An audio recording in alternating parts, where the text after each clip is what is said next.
Semangat pagi! Pada pertemuan terakhir kita hari ini, saya ingin mengajak kita semua untuk merefleksikan perjalanan pemikiran yang telah kita lalui dalam beberapa minggu terakhir. Kita telah mendalami konsep tentang hubungan yang mendalam antara kita sebagai individu dengan orang lain, yang tercermin dalam tindakan refleksif kita saat menyaksikan seseorang dalam bahaya. Teriakan yang keluar secara spontan ketika melihat orang lain hampir tertabrak mobil bukan sekadar reaksi fisik, itu adalah bukti bahwa ruh kita saling terhubung. Ini mengingatkan kita bahwa setiap tindakan kita terhadap orang lain adalah cerminan dari diri kita sendiri. Selain itu, kita telah menggali kekuatan metafora dalam banyak agama yang berfungsi sebagai jembatan pemahaman. Metafora bukan hanya permainan kata-kata, melainkan alat yang dapat membantu kita meredeskripsi realitas dan menelusuri kedalaman makna di balik pengalaman hidup kita. Kita juga telah menyentuh isu penting tentang pengalaman setelah kematian dan bagaimana kesadaran kita dapat terhubung dengan mereka yang telah tiada. Dalam hal ini, kita melihat bahwa perasaan dan nalar memiliki tempat yang unik dalam konteks spiritual kita. Filsafat Jawa memberi kita pandangan yang berbeda tentang pentingnya perasaan sebagai pengetahuan yang mendalam. Akhirnya, kita akan menutup pertemuan ini dengan refleksi tentang pengalaman spiritual yang universal, di mana kita semua, terlepas dari latar belakang agama atau kepercayaan, dapat merasakan kesatuan dengan alam dan maha esensi. Bersama saya Tovan Adinata.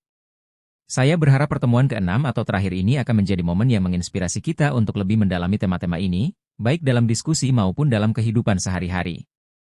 Mari kita mulai kuliah ini dengan semangat keterbukaan dan rasa ingin tahu yang tinggi. Sesudah pertemuan sampai ke-5 ini, kita akan mulai dengan membaca teks-teks. Kita akan membaca bersama, dan saya akan memberikan teks yang penting. Bagian penting dari belajar filsafat adalah memasuki wilayah wacana, kan? Saya katakan bahwa membaca itu bukan hanya untuk mendapatkan informasi. Dalam konteks berfilsafat, membaca juga memiliki aspek formatif dan reflektif. Hal ini membentuk cara berpikir kita saat menelusuri teks-teks tersebut. Kalian mesti tahu bahwa ada anggapan seakan-akan kecerdasan, IQ, sudah terbentuk sampai umur 18 tahun. Katanya, otak hanya berkembang sampai batas itu, jadi setelah itu, tidak akan berkembang lagi. Namun, anggapan ini ternyata tidak benar. Kecerdasan sebenarnya melibatkan dua belahan otak kiri dan kanan yang masing-masing memiliki sel-sel yang berfungsi seperti urat-urat. Setiap sel tersebut memiliki struktur yang disebut akson dan dendrit. Kecerdasan terbentuk ketika sel-sel tersebut saling terhubung. Ada sekitar 100 miliar sel dalam otak kita. Bayangkan banyaknya sambungan yang bisa terbentuk. Kecerdasan adalah kemampuan kita untuk menemukan sambungan-sambungan baru, dan tidak ada batas umur untuk ini. Dulu, ada mitos bahwa kecerdasan hanya bisa berkembang sampai batas tertentu, tetapi kenyataannya, membaca dapat menyambungkan hal-hal yang sebelumnya tidak terhubung. Ini adalah cara untuk mencerdaskan diri dan membentuk sinapsis. Membaca tidak hanya membentuk cara berpikir, tetapi juga secara fisik menyambungkan sel-sel otak. Keterkaitan antara sel-sel ini, tanpa batas, terjadi melalui diskusi, menonton TV, internet, dan membaca. Semua ini berkontribusi pada perkembangan kecerdasan kita. Kecerdasan juga berarti melihat keterkaitan antara hal-hal yang tampaknya tidak terkait, seperti antara tempe dan gamelan. Orang-orang kreatif dan cerdas adalah mereka yang mampu menyatukan dan melihat hubungan antara hal-hal yang tampaknya tidak ada kaitannya. Dalam istilah teknis, ini disebut asosiatif dan disosiatif. Asosiatif adalah hubungan yang jelas, sementara disosiatif menciptakan sambungan yang tidak terduga. Kecerdasan yang luar biasa adalah kemampuan untuk menyambungkan hal-hal yang tidak terhubung sebelumnya. Mari kita ambil contoh dari sejarah, seperti Isaac Newton yang memikirkan hukum fisika saat melihat apel jatuh. Atau Archimedes yang menemukan hukum berat jenis saat mandi. Keduanya menunjukkan bagaimana kecerdasan dapat melihat hubungan yang tak terduga. Setiap detik, sel-sel di dalam otak kita meregenerasi. Meskipun ada sel yang mati dan tidak tumbuh kembali seiring bertambahnya usia, proses regenerasi tetap berjalan. Dalam hal ini, membaca menjadi penting, terutama ketika belajar filsafat. Filsafat Barat, misalnya, sangat diskursif. Kita perlu menyadari bahwa banyak ilmu berasal dari tradisi Yunani, tetapi juga dari dunia Islam dan budaya lainnya yang sudah berkembang sejak lama. Membaca teks-teks filsafat, seperti Upanishad dari India, menjadi cara untuk memahami hakikat kehidupan.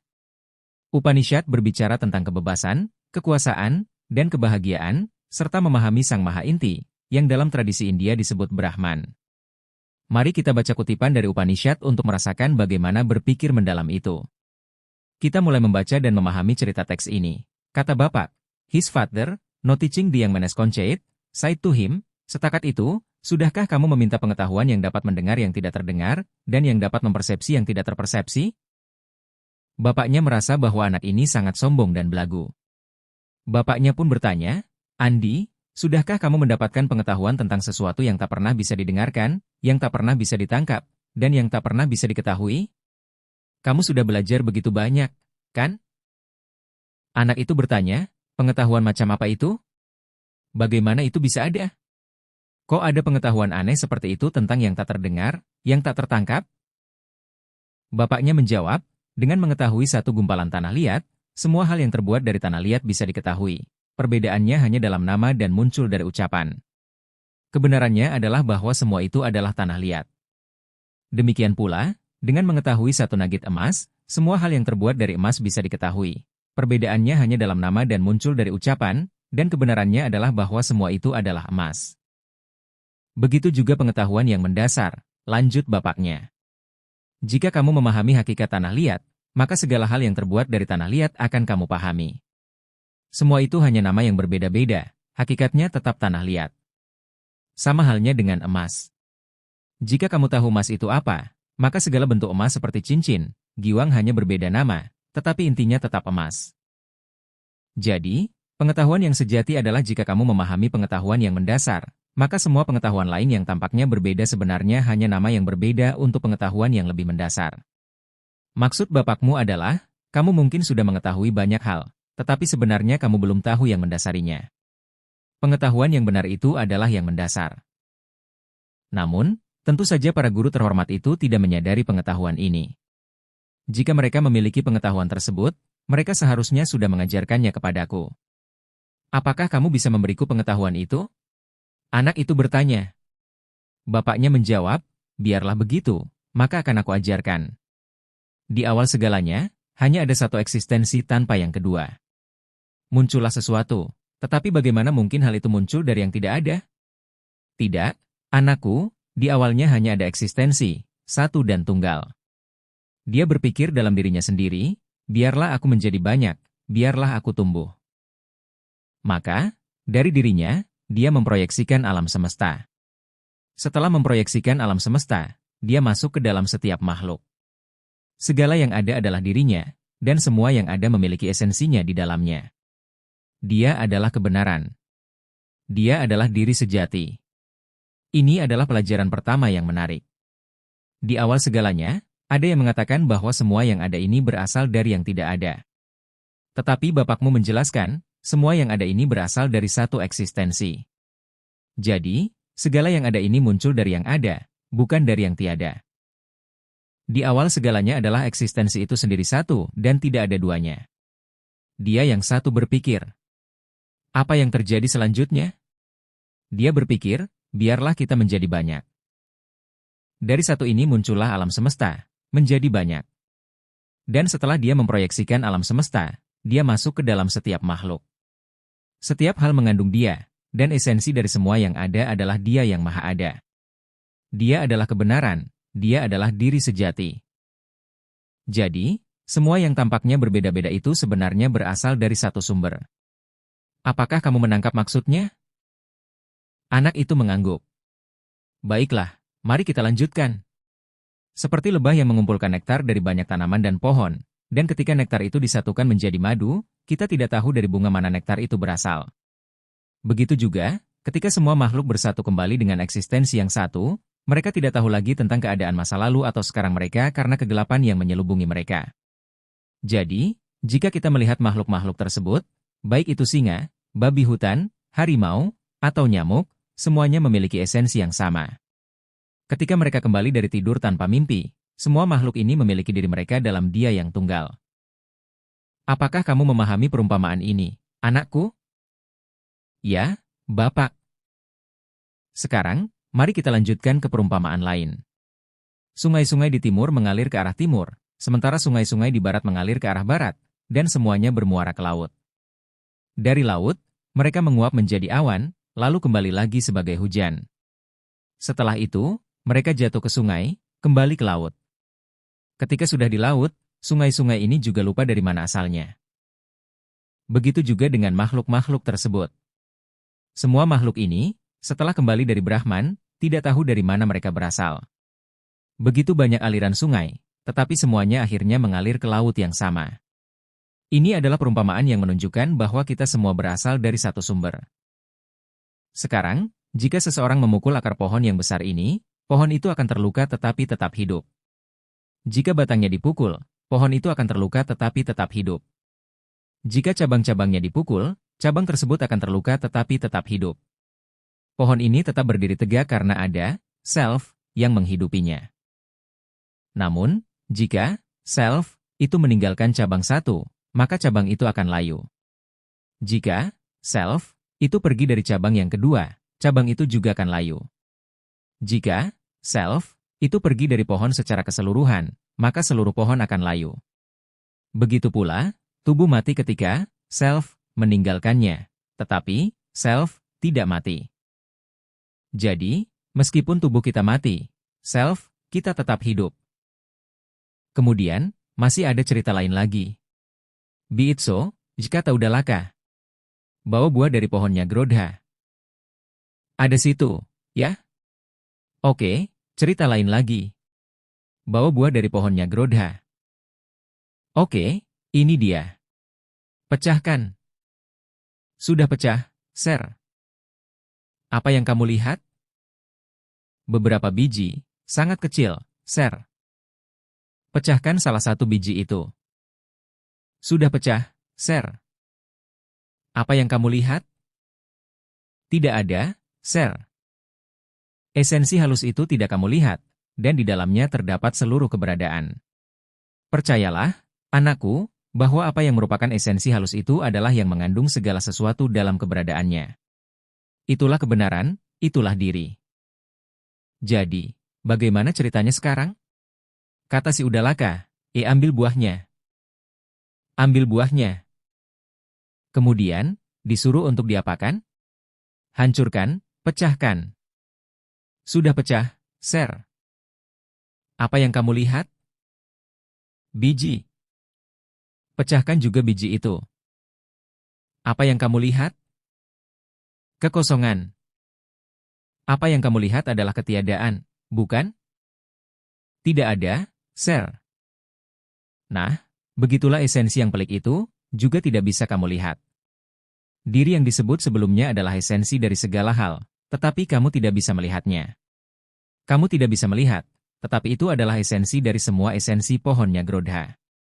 Percayalah, anakku, bahwa apa yang menjadi esensi yang halus itu, itulah yang ada di balik semua eksistensi ini.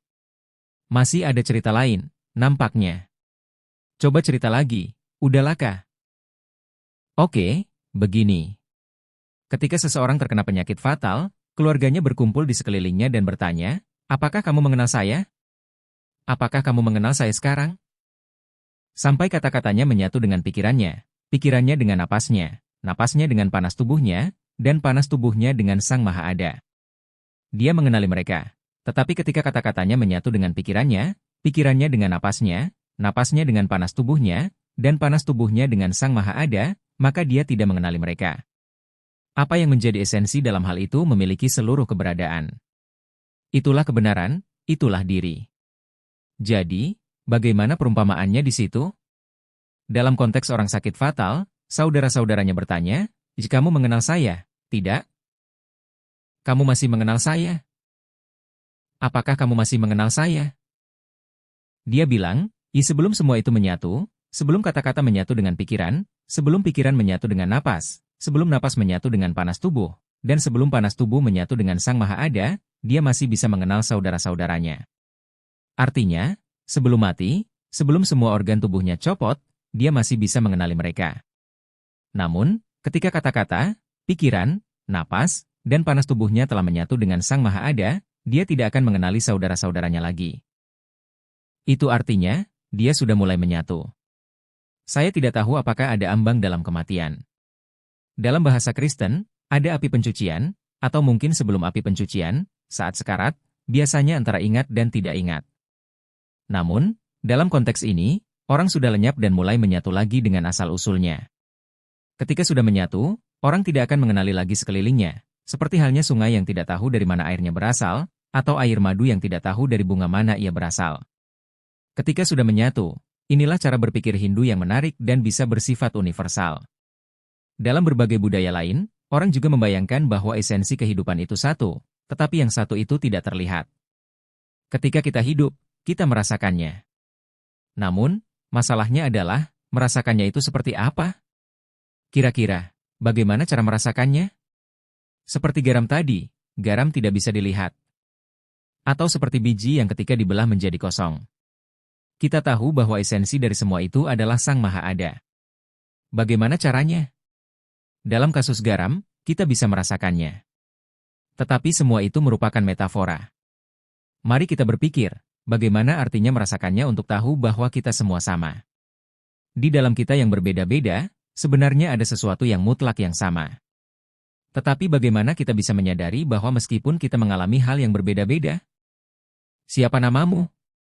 Aldo, Kamuar, Bahtiar? Aldo dan Bahtiar tidak pernah merasakan hal yang sama, kan? Oh, Aldo itu urusanmu, ikatamu. Namun, bagaimana kita bisa menyadari bahwa semuanya itu sama, bahwa di dalam Bahtiar, Aldo, dan Bambang, sebenarnya ada sesuatu yang satu? Mungkin, dalam kehidupan yang sama ini, kita merasakan kebersamaan, bisa melihat satu sama lain, dan merasakan kehidupan. Kita menghirup udara yang sama. Nah, itu bisa jadi artinya. Kita menghirup udara yang sama, tetapi tetap ada sumber yang sama, cahaya yang sama, air yang sama.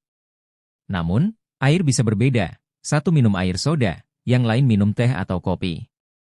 Tetapi itu berarti melihat dari sumber yang kurang lebih sama, yang menghidupi semua orang. Ada unsur hakiki saat kita menghirup udara yang sama.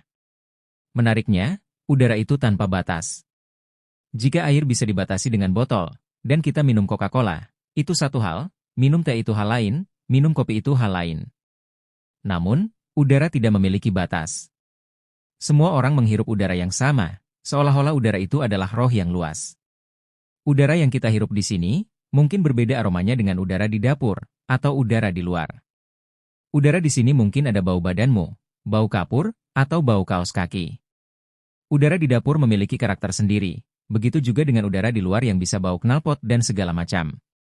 Namun, sebenarnya tidak ada batasan. Meskipun ada sekat di sini, udara tetap menyatu dengan udara di dapur, dan udara di luar, bahkan udara di kota lain. Udara di seluruh bumi menyatu dengan udara di planet lain. Pada hakikatnya, kita semua satu. Namun, dalam praktiknya, ketika menjadi diri kita sendiri, karakter kita menjadi berbeda. Bagaimana kita bisa membayangkan roh sebagai sesuatu yang tidak hanya pribadi, tetapi juga kolektif dan universal? Kita bisa membayangkan roh sebagai bagian dari yang maha luas, bukan hanya sebagai milik kita. Mungkin kita hanyalah bagian dari roh yang maha luas. Seperti udara, roh itu ada di dalam dan di luar, dan itulah yang menjadikan kita semua terhubung. Kalau kamu melihat orang di depanmu yang mau ditabrak mobil, apakah kamu akan teriak? Refleks itu menunjukkan bahwa ruh mereka menyatu dengan ruhmu. Jika kamu merasa menyesal setelah menyakiti seseorang, itu menunjukkan bahwa orang tersebut adalah bagian dari dirimu. Ini memang aneh, tapi kita bisa melihat banyak kekuatan metafora dalam berbagai agama. Banyak agama besar menggunakan metafora, seperti metafora madu, sungai, pohon, biji, dan sebagainya. Metafora sangat penting karena dapat memicu pemikiran kita. Seperti yang dikatakan Paul Ricoeur, metafora membantu kita untuk meredeskripsi realitas. Menurut filsuf besar yang sudah meninggal ini, metafora bukan sekadar permainan perumpamaan, ia memungkinkan kita untuk menjelaskan ulang kenyataan dengan cara yang baru. Hal ini mirip dengan puisi, yang mengandung ungkapan-ungkapan penting yang mendorong kita untuk berpikir ulang tentang apa itu kenyataan. Ketika saya membahas fenomena ruh, tiba-tiba saya teringat bahwa ruh bisa jadi ada di dalam diri kita dan di luar kita sekaligus. Saya kurang setuju dengan pendapat yang mengatakan bahwa setelah tubuh bersatu dengan ruh, seseorang tidak lagi mengenal. Ada banyak cerita tentang orang yang telah meninggal dan masih bisa merasa hadir di sekitar kita, misalnya saat misa. Ini menunjukkan bahwa mereka masih mengenal, meskipun mungkin hanya dalam pengertian tertentu. Jika kita membaca buku-buku tentang kematian dari berbagai tradisi agama, kita bisa menemukan bahwa ada berbagai tahapan pengalaman setelah kematian. Di tahap tertentu, seseorang masih mengenal, tetapi seiring berjalannya waktu, pengenalan itu bisa memudar. Dalam konteks ini, Kita juga bisa mencari kesamaan di antara kita, meskipun setiap individu berbeda. Kita memiliki perasaan yang sama, keinginan untuk saling memberi dan menerima. Dalam filsafat Barat, perasaan sering dianggap kurang penting dibandingkan dengan nalar. Namun, dalam filsafat Jawa, perasaan dianggap lebih mendalam. Perasaan dalam konteks ini bukan sekadar emosi, melainkan pengetahuan yang sangat murni, berlapis-lapis hingga sulit untuk dikenali. Dalam kerangka berpikir Jawa, kita bisa sampai ke tingkat yang paling dalam, di mana perasaan menjadi satu dengan Tuhan. Banyak tradisi agama mengajarkan bahwa pada tingkat pengalaman religius tertinggi, kita mengalami persatuan dengan Maha Esensi. Ini bukan hanya sekadar penalaran, melainkan perasaan yang dalam. Kita bisa merasa terhubung dengan segalanya, seperti saat melihat pemandangan indah di atas gunung, di mana kita merasa terharu tanpa sebab yang jelas. Ini adalah pengalaman puncak atau perasaan oseanik, di mana kita merasa semuanya terhubung dan tidak ada masalah. Bahkan orang yang tidak beragama pun bisa mengalami perasaan ini, seperti yang diungkapkan oleh seorang surfer yang merasakan ekstase saat berselancar di laut. Meskipun tidak beragama, ia merasakan kesatuan dengan alam, dan itu adalah pengalaman puncak baginya. Kesimpulan dari tulisan di atas dapat dirangkum sebagai berikut. 1. Refleksi kesatuan ruh. Ketika kita merasakan kepedulian terhadap orang lain, seperti teriakan saat seseorang hampir tertabrak mobil, ini menunjukkan bahwa ada hubungan yang dalam antara ruh kita dan ruh orang lain. Ketika kita merasa menyesal setelah menyakiti seseorang, itu menandakan bahwa mereka adalah bagian dari diri kita. 2. Pentingnya metafora. Banyak agama menggunakan metafora untuk membantu menjelaskan konsep yang kompleks dan memicu pemikiran. Metafora bukan sekadar permainan kata, tetapi merupakan alat untuk meredeskripsi realitas dan memahami kenyataan dengan cara baru.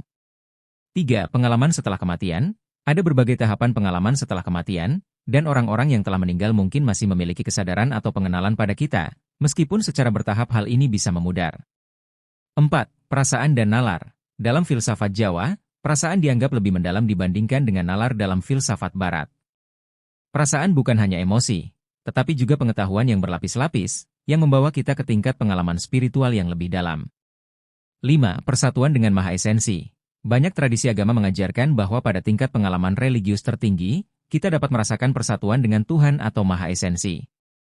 Pengalaman ini dapat dicapai melalui berbagai cara, termasuk pengalaman puncak atau oseanik, di mana kita merasa terhubung dengan seluruh alam. 6. Pengalaman spiritual universal. Pengalaman perasaan kesatuan dengan alam tidak hanya terbatas pada orang beragama, tetapi juga bisa dialami oleh orang-orang sekuler. Hal ini menunjukkan bahwa pengalaman spiritual dan perasaan saling terhubung adalah hal yang universal. 7. Pentingnya diskusi filosofis. Memahami pemikiran para filsuf awal, seperti filsuf Yunani, dapat memberikan wawasan baru tentang cara kita berpikir dan merasakan, serta membantu kita dalam diskusi tentang tema-tema besar dalam kehidupan dan spiritualitas. Sebagai penutup, saya ingin mengucapkan terima kasih kepada teman-teman semua yang telah aktif berpartisipasi dalam diskusi kita selama 6 pertemuan ini. Kita telah menjelajahi berbagai tema yang mendalam dan kompleks, mulai dari hubungan antar individu hingga metafora yang memperkaya pemahaman kita tentang spiritualitas. Kita belajar bahwa tindakan refleksif kita terhadap orang lain adalah pengingat akan saling keterhubungan yang kita miliki. Setiap perasaan dan pengalaman yang kita alami dapat menjadi pintu untuk lebih memahami diri kita dan orang lain. Melalui metafora, kita menemukan cara baru untuk meredeskripsi realitas, dan ini adalah keterampilan yang sangat berharga dalam kehidupan sehari-hari.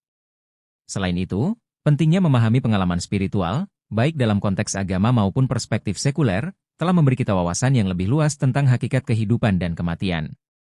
Kita semua, dalam berbagai cara, mencari makna dan kesatuan, dan itulah yang menyatukan kita sebagai manusia. Saya ingin kamu membaca tulisan-tulisan para filsuf Yunani, filsuf Barat dan filsuf Islam awal untuk memasuki disiplin ilmu lainnya serta filsafat ilmu. Meskipun tulisannya sudah terfragmentasi, ini bisa menjadi bahan diskusi yang menarik. Bacalah tulisan-tulisan dari filsuf seperti Thales, Anas Mimander, Ibnu Rus, Ibnu Khaldun, Ibu Arubidellal karena cara berpikir mereka akan memberi kita wawasan baru. Saya berharap bahwa pengetahuan dan pengalaman yang kita bagi dalam kuliah ini akan terus menjadi sumber inspirasi bagi kita semua. Mari kita terus mengeksplorasi dan mendalami tema-tema ini dalam perjalanan hidup kita ke depan. Semoga kita selalu terbuka terhadap pemikiran baru dan berani untuk bertanya, karena disitulah letak kekuatan dari pengetahuan. Saya Tovan Adinata. Terima kasih atas perhatian dan partisipasi kalian semua. Sampai jumpa di kesempatan berikutnya. Sukses untuk kita semua.